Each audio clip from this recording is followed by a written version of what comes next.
Hey y'all, it's Io here from Noodle Nook, and I wanted to talk to you today about the I Want Chips activity that's available in the Noodle Nook store. I have a ton of people who've accessed this activity, which is wonderful for students who are looking for fun and functional ways to work on money skills. But I can see how, if you didn't know some tips and tricks that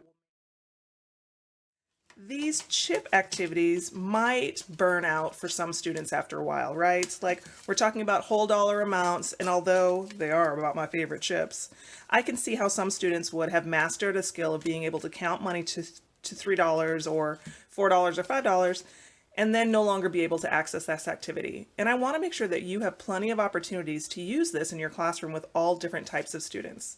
So I wanted to show you some pro tips on how to use this activity effectively with students who have mastered the ability to count money up to $5 using whole numbers.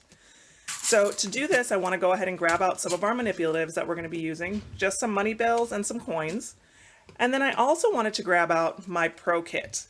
So just to take a look at the pro kit and show you what's available, it is a sale item that's going to have percentages off.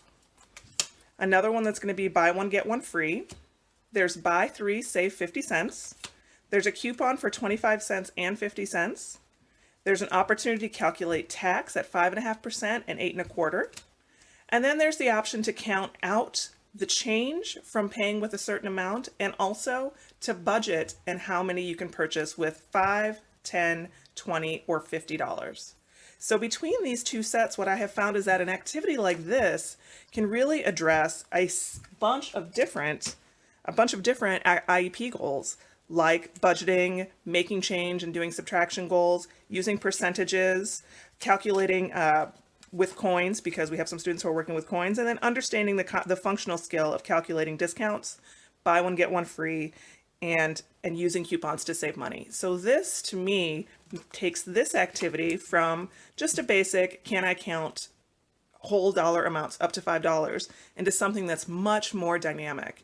And I want to let you know too, you can do activities like this and up the rigor of activities in your classroom very easily with something like this. So just to see what that might look like, let's take a moment where we say that a student's going to flip out a $3 bill card, and to practice some counting back change they're going to pay with $5. Now we grab out our manipulatives and we have the student go ahead and, excuse my fake dollar, not Pinterest worthy money, but it works for my students in my classroom. We're going to have them count out their money and then pay those $3 to see what they have left. So now this becomes a very tactile activity that students can do. Same thing if we were going to decide that we wanted them to find out how many they could get within a budget. So now we're going to start with a budget of $10, and we're working with some $4 chips. So I can tactily count out the $4 that I would need to purchase one set, the $4 I would need to purchase another set, and then come to the conclusion that I can't purchase another one because I don't have enough money. We can do this with larger bills and then change them out as well. It depends on the skill level of the student and what your target goals are. So now that we've worked on counting out, budgeting with how many you can get for a certain amount, and also counting out change from either 50, 20, 10, or $5, we can also start to look at some other skills like buy one, get one 50% off. These calculations of percentages with taxable items, buy one, get one free, and discount codes are really a great skill for students to work on some upper level math skills with whole numbers, which is a great place to start. So using cards like this to change the rigor of the activity are perfect. And remember, with students who are working at this level, we can always add multiples to this. So now instead of working with just a single card, maybe we tell them that we want them to pick out 2 items instead. So now you have 2 items. I want you to add up your total and then come to the percentages and start calculating percentages. By doing multiples of these cards, we can start to increase the rigor as well. Finally, if your student's not quite ready to work on percentages and you're still working on some more functional skills with your students, coupon codes and sale codes are a great way to do that. So the 3 cards that are included are save 25 cents, save 50 cents, and then buy 3, save 50 cents. So we're going to do some basic addition and subtraction by adding rigor with these cards. I love the idea of having students add up 3 cards so that they can save the 50 cents and then having to do a 50-cent subtraction, because now we're doing multiple step addition and subtraction math. That for my students is fantastic. Also calculating the discounts from either just a single card or to make it a multi-step task saying that I want you to add up 2 cards and then subtract your coupon. So now, as you can see, if we take this basic freebie, this basic activity of counting money to the whole dollar amount, which is great to have in the classroom, fun and totally functional. But when we take that and we start to layer in other things like coupon codes with change amounts, we start adding in buy one, get one, percentage off, sales percentages, and then tax and taxation, this increases the rigor so much. Then we start to add in counting the change from a dollar bill amount, and now we're doing some subtraction skills.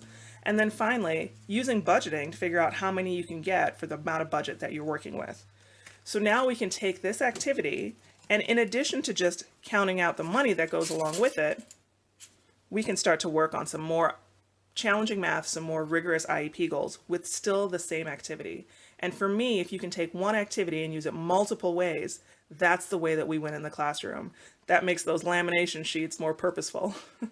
So if you've already picked up this activity from the Noodle Nook website and you're using this already as a free activity, remember it's free for subscribers. So if you already have that in your classroom, you've already prepped it, I want you to think about downloading this also free, let's call it maximizer. Doesn't that sound fancy? We're going to maximize this activity by using these same principles with it so that we can up the rigor and make things more challenging for our students.